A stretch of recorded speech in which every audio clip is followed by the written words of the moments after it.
2018 Harley Davidson Fat Bob 114 review. First ride on August 22, 2017, Harley Davidson turned the motorcycling world on its ear by announcing that it had scrapped the entire Dyna line of motorcycles and rolled it into a completely revamped Softail line.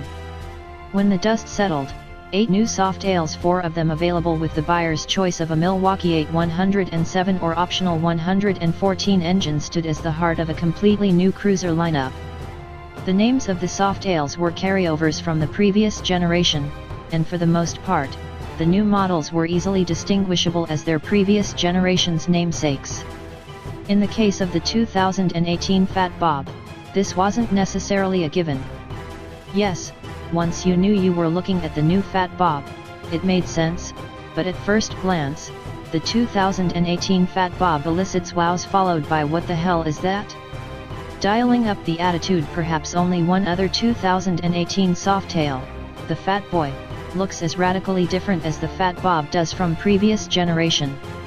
This is because Harley's designers felt that, by remaining true to the lines and heritage of the other Softails and former Dynas, they could take some liberties. Brad Richards, Vice President, Styling and Design, noted, "If you do the foundational motorcycles correctly, our customers will give us permission to stretch the brand into places they might not have thought it could go." The Fat Bob is definitely a stretch for Harley. Before we consider the functional changes, which were a different kind of stretch for the motor company, let's look at how different the Fat Bob is stylistically. The 2018 Fat Bob looks like a superhero version of its former self, perhaps bulking up after being bitten by a radioactive spider. The Fat 150/80/16 front and 180/70B16 rear tires look menacing, mounted on a pair of 16-inch cast rims which are highlighted by a pair of floating brake rotors. The tires' tread pattern looks capable of handling any form of pavement, almost as if they were ADV inspired.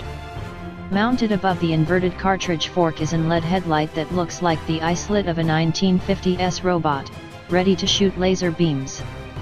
Think Gort from the day the Earth stood still, only boxy.